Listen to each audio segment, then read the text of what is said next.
back for internal rotation. So again, finding our 90-90 sitting position. And so this is our trail leg. So finding a stretch, I'm going to take my shoulders and rotate towards my hip. If this is uncomfortable and I can't get into this position, I can take this hand and set it down and back so that I'm still finding a stretch into internal rotation in my hip by pushing my hip forward. So 2 options there to find your passive stretch.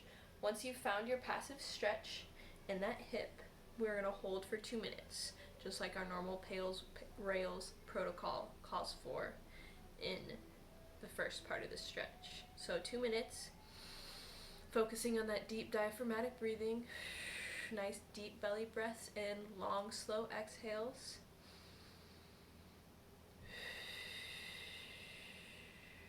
And our PAILs is going to be, first of all, irradiating through our whole core and through our other leg, thinking about trying to, drive this ankle into the ground.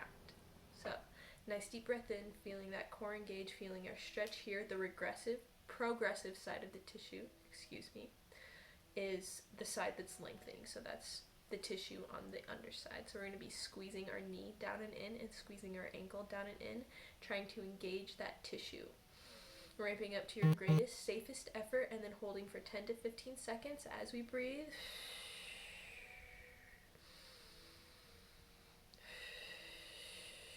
And then maintaining that tension and going right into our rails. Rails being thinking about trying to make my ankle light on the floor. My ankle is not actually going to lift because I'm in the end range of my hip internal rotation. So thinking about keeping my shoulders squared towards my foot, trying to make my ankle light on the floor, contracting all of the shortened side of the tissue, so all of that regressive tissue up and back, even squeezing up into our QL and our lats and that love handles area. So squeezing in that rails, we're holding for our greatest, safest effort for 10 seconds, 10 to 15 seconds. And then relaxing back into our passive stretch. Sometimes that can be taking my hand back so that I can let my hip rotate a little bit deeper into internal rotation. And you might notice something different on one hip versus the other hip and how you have to adjust to continue to feel that stretch. Rounds 2 and 3 will be 60 seconds for that passive stretch, holding, following our breath, ramping up into PAILs, 15 seconds, holding your greatest, safest effort, ramping into rails, transferring that tension from PAILs to rails, 10 to 15 seconds, and then the last round would be 30 seconds of the passive stretch, 15 seconds PAILs, 15 seconds rails.